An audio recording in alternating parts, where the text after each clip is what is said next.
ఇలా హిందువుల పైన ఇంత దాడి చేస్తావా? అయ్యప్ప సమ్మాల పైన గొంతు పట్టి పిసికి కాళ్ళతో తంతు పూలతో తంతు ఈ పోలీసులు ఈ విధంగా తయారు చేయాలంటే ఒక్కసారి ఆలోచించండి ఎంత దారుణంగా ఉన్నారు. అయ్యప్ప మాల కట్టి కూడా చాలా ఆవేదన ఆక్రందన వ్యక్తం చేస్తా ఉన్నారు. తాను మాల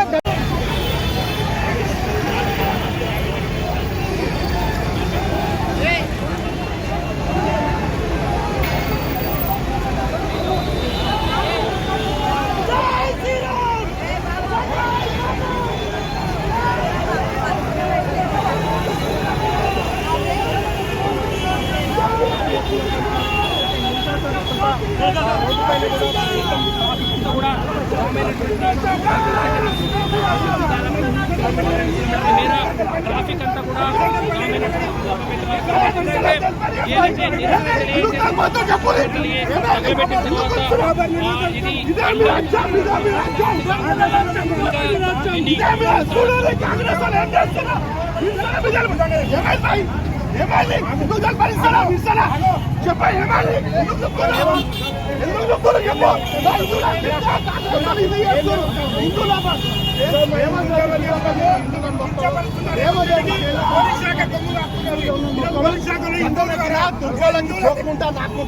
రేవంత్ రెడ్డి